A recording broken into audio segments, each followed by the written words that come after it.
तो देख, मैंने पहला वीडियो जब देख यूट्यूब चैनल स्टार्ट किया तो मैंने पहला वीडियो मल्टीपल स्किल पे बना दिया। अब मल्टीपल स्किल पे मैंने क्या किया कि देख देख के कहीं से भी निकाला कंटेंट और बना लिया। और दूसरा वीडियो मैंने बनाया how to make money online, मतलब ऑनलाइन पैसे कैसे आने का। तो ये दूसरा वीडियो मेरा बना था, ये भी अलग कंटेंट का हो गया। इसकी एक मैंने प्लेलिस्ट अलग कर ली। और तीसरा वीडियो बनाया मैंने what is the digital marketing, एक प्लेलिस्ट के फॉर्म में। तीसरा वीडियो बनाया था 2 वीक पहले, 1 वीक पहले, और अब 1 वीक बाद में बना रहा हूँ चौथा वीडियो। तो मेरी रीच पे बहुत कम हो रही है इससे। लेकिन पहले वीडियो तुमने देखा होगा, सारी यूट्यूब पे देखा मेरा video what is the digital, ये तो तुमको आइडिया था। अब सेकेंड में बताता हूँ कि डिजिटल मार्केटिंग से अपना बिजनेस कैसे ग्रो होता है। लेकिन उसके लिए पहले बिजनेस होना जरूरी है अपने पास। तो अभी जैसे मैंने बताया कि अपने पास जो स्किल होना एमबीए की और अपने टेक्नोलॉजी की, ये दोनों मस्ट है कि अपने पास होना ही होना जरूरी है। अपन को गेन करना ही पड़ेगा भाई। भाइयों को अर्जुन मैं बता दूं कि ये जरूरी है। 1 साल बचा है अपने पास और अपन को करना ही है किसी भी तरीके से। टाइम तो सही है। तो अब मैं कहना ये था, मैंने अभी बताया जो उसका कहना ये था कि अपन तीनों अपनी स्किल अलग अलग सीखते हैं तो मल्टीप्लाई करते हैं। मैं तेरे को शेयर करूंगा, तू मेरे को बताएगा, ये मेरे को बताएगा, मैं इसको बताऊंगा, ये तेरे ऐसा मतलब तीनों अलग अलग अपन कर लेंगे, जिससे अपने पास टाइम कम टाइम में ज्यादा स्किल हो जाएगी। डेली की तीनों की 3 हो ही जाएगी। डेली का एक टॉपिक, बस एक टॉपिक डेली का, एक टॉपिक ऐसा जो अपने लिए हो जरूरी, स्पेसिफिक हो, जिसकी डिमांड भी हो आगे। मैंने जैसे बताया टेक्नोलॉजी, अभी मेरा सेकंड वीडियो मैंने रिकॉर्ड किया, इसके लिए मैंने बताया था कि how to grow business from digital marketing. Okay, मतलब डिजिटल मार्केटिंग से बिजनेस कैसे ग्रो करेंगे। तो इसमें भी मैंने 2 पार्ट बताए। एक होता है कि एजेंसी, अपनी खुद की एक डिजिटल एजेंसी बना लो, डिजिटल मार्केटिंग एजेंसी, या फिर अपना खुद का बिजनेस है तो अपन किसी कंपनी को ज्वाइन करें, मतलब हायर करके उससे अपना बिजनेस ग्रो करो। तो इन दोनों ऑप्शन में से अपने पास क्या है, अपने पास दोनों ऑप्शन। अपनी एक डिजिटल मार्केटिंग की एजेंसी भी है, तो ओन बिजनेस भी अपन करेंगे, मतलब दोनों स्किल अपने पास जरूरी है। तो लोगों में डिवाइडेशन क्या है कि अगर कोई बड़ी कंपनी है, जैसे अब टाटा, उबर, रिलायंस, ये कंपनी अपनी एक छोटी सी अपन डिजिटल मार्केटिंग एजेंसी खोलेंगे, तो अपन को थोड़े ना रखेंगे उनकी कंपनी को बढ़ाने के लिए। वो तो ऐसी बड़ी बड़ी कंपनी को रखेंगे ना, इन्फ्लुएंस करके, बहुत बड़ी बड़ी जो एजेंसी है डिजिटल मार्केटिंग उनको रखेंगे, अपन को नहीं रखेंगे। वो अपन तो छोटे लेवल, एक पिरामिड साइड देख लो, पिरामिड का ऊपर का हिस्सा कितना होता है, बहुत छोटा छोटा सा होता है, लेकिन वहां पे बड़ी बड़ी कंपनियां वर्ल्ड क्लास की। लेकिन जब भी अपन बॉटम में आते हैं, सबसे नीचे, वो हिस्सा क्या होता है, बहुत बड़ा होता है। तो वहां पे कौन है, वहां पे है ये छोटे लोग, या छोटे धंधे, या छोटे बिजनेस, या छोटी कंपनियां, छोटे छोटे बिजनेस है। जैसे मैंने एक दिन बात करी थी तुमसे कि मेरे को ये श्री हरि फैशन क्लब का मैसेज आया, जिसको मैंने बताया, उससे व्हाट्सएप पे कांटेक्ट नहीं किया, ये उसकी गलती है।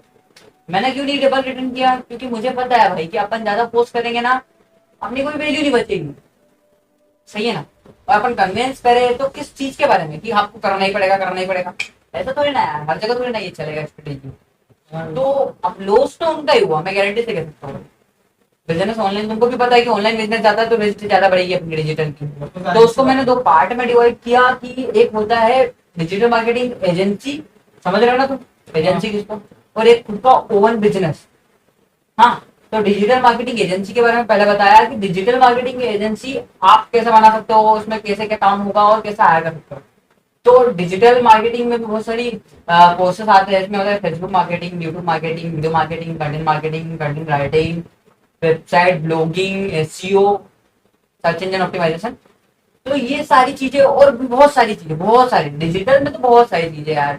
Digital affiliate marketing, affiliate link generate करके, अभी क्लिक बैंक की जो बात कर रहा था मैं मैम से, वो तो बहुत सारी चीजें थी जो डिजिटल में आ रही है। ये अपनी एजेंसी को सीखना है, तो एक के पास इतनी सारी स्किल नहीं रहेगी भाई। तो अपन अगर 3 भी स्टार्ट करते तो एक एजेंसी तो अपनी मामूली है कि 5-10 दिन में अपन खोल सकते हैं। अभी ये एजेंसी खोली अपन ने, अपने पास क्या है, अपने पास रहेगा अपना खुद का पेज। उस पेज, मेरे पास मेरे क्लाइंट है 4, एक बाम्बू का बिजनेस करना चाहता है, और एक गुजरात का है जो कार सेलिंग करता है, हाँ पुलिस वाला है, पुरानी कार खरीदता है, नहीं बेचता है। तो उसका मैं, वो क्या करता है पेज पे, वो उसकी आईडी पे फोटो डाल देता है।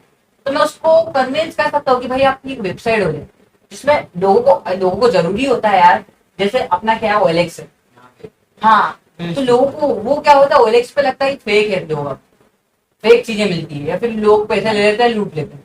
तो क्यों ना बहन की एक ऐसी खतरनाक साइड हो जाए, उसकी खुद की ऐसी बन जाए कि मतलब भाई उसका जो साइड बने उस पर कि पुरानी लोग पुरानी कारें रिन्यू करके बेच दो, तो लोग जाएंगे ही जाएंगे, तो अपन कन्विंस कर सकते हो। और दो क्लाइंट हो रहे हैं मेरे जो सर्विसेज बिजनेस के लिए, एंटरप्रेन्योरशिप की है, एक लड़की है और मुंबई की है, और एक लड़का है जो चौथा। तो ये है, तो मैंने डिजिटल एजेंसी अपन बना सकते हैं, इसके लिए अपने तीनों के पास स्किल होना जरूरी है। मतलब ये सारी मैंने बताया ना, कंटेंट राइटिंग, ब्लॉगिंग, ये सारी अपने पास तो पीसी भी पड़ा है बे, अब तो कोई दिक्कत ही नहीं है। डेली का अगर एक ब्लॉग भी बना है, अपन को क्या टाइपिंग भी फास्ट बढ़ेगी अपनी, और एक ब्लॉग लिखना भी है अपने माइंड से सोच सोच के कि अच्छा ये क्या होता है, इसके बारे में क्या होता है, इसके बारे में क्या होता है, तो अपने बस लास्ट में मेरे को एक बार चेक करवा देना, कीवर्ड रिसर्च करके मैं डालूंगा उसमें कीवर्ड, गूगल का फर्स्ट पे रैंक होगा भाई, तो होगा ही। अर्निंग स्टार्ट ब्लॉग से। डेली का काम ये डेली रहेगा भैया, दिन में बैठो, दो यार टाइम देना पड़ेगा, बैठना टाइम पड़ेगा। देना पड़ेगा हर चीज को, हाँ। सफलता समय मांगती है। सही है, सफलता समय मांगते हैं। तो पहला एजेंसी का हो गया, एजेंसी में अपन को छोटी बिजनेस से स्टार्ट करना है, छोटे लेवल पे बिजनेस लेना है, ग्रो करना है, अपन को 5-7 बिजनेस तो ग्रो करना ही है, लेना ही है। हम आपको डिजिटल तरीके से डिजिटल ग्रो करेंगे आपके बिजनेस को, और ये रिस्पॉन्सिबिलिटी अपनी एस्ट्रेस टीम की रहेगी कि अपन लर्निंग टीम, अपनी जो टीम है, अपन इसकी रिस्पॉन्सिबिलिटी पे कि भाई तेरा बिजनेस हम ग्रो करके ही देंगे, नहीं किया ग्रो तो पैसे मत देंगे, बात खत्म। बात खत्म। इतना कर ही सकते हैं, ओके, इतना तो कर ही सकते हैं। अब दूसरा होता है कि ऑन बेस बिजनेस को कैसे ग्रो करना, डिजिटल मार्केटिंग, ये मैंने मेरे वीडियो में बताया। वो कैसे कि आप आपके बिजनेस को डिजिटल तरीके से पहले उसको प्लेटफॉर्म डिजिटल बनाओ।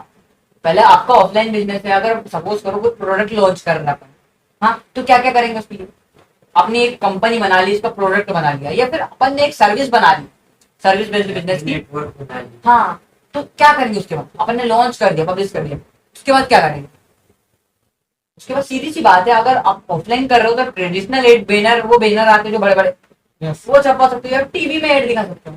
इससे ज्यादा क्या करोगे? इनमें क्या होता है, इनमें एंगेज मतलब रीच बहुत ज्यादा होती है, पहुंच लोगों तक पहुंच होती है। अब आप सपोज करो कि अपना कोई प्रोडक्ट है जो सिर्फ लड़कों के लिए, वो भी 18 से 30 साल के लड़कों के लिए, Okay. स्क्रीन क्रीम, स्क्रीन का क्रीम है, तो 18 से 30 साल के लड़कों के लिए अपन ने प्रोडक्ट बनाया, टीवी में एड चलाया।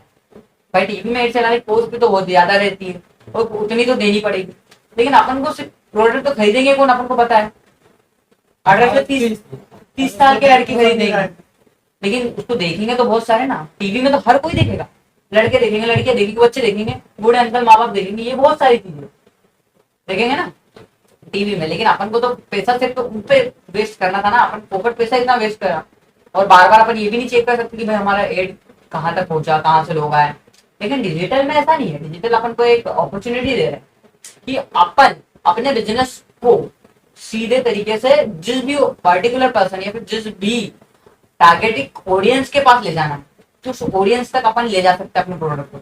मतलब फलाना ढिमकाना करके जहां भी एक एरिया में ले लें, यहाँ यही के एरिया में वहां पे एक कोई लड़का रहता है, उसको अपन को प्रोडक्ट बेचना अपनी कंपनी का, तो अपन ईमेल मार्केटिंग के थ्रू उसके साथ कांटेक्ट करके सिर्फ उसको ही वो प्रोडक्ट बेच सकते हैं।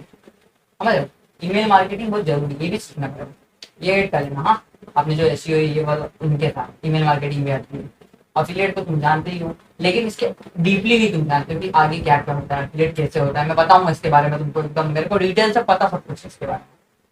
तो ये डिजिटल हो गया कि अपन इसमें ऑडियंस, और गूगल की तो एक्टिविटी का पता ही है तुमको, गूगल अपनी सारी सारी चीजों को ध्यान देता है, सारी चीजों पे ध्यान रखता है। हर एक छोटी छोटी। हाँ, कि अपन क्या क्या करते हैं, क्या स्क्रॉल, क्या डाउन, ये वो बहुत सारी चीजें। और अपन बाकी तो इंग्लिश सीख ही रहे हैं, इसी में माइक्रोसॉफ्ट है, एमएस एक्सेल वगैरह वगैरह ये सीख ही रहे हैं। तो अब अपने पास कमी किसी बात की नहीं है, लेकिन बस इतना है कि डेली की एक स्किल तीन की होना, मतलब 3 स्किल डेली की होना जरूरी है। बहुत जरूरी है। तो आई रिकमेंड यू के अपन कल से स्टार्ट करते हैं भाई, कुछ ना करने तो कुछ बहुत करना अच्छा है, startup और तो लेना ही पड़ा है। इसकी गारंटी मैं देता हूँ कि 1 मंथ में अपनी अर्निंग स्टार्ट हो जाएगी।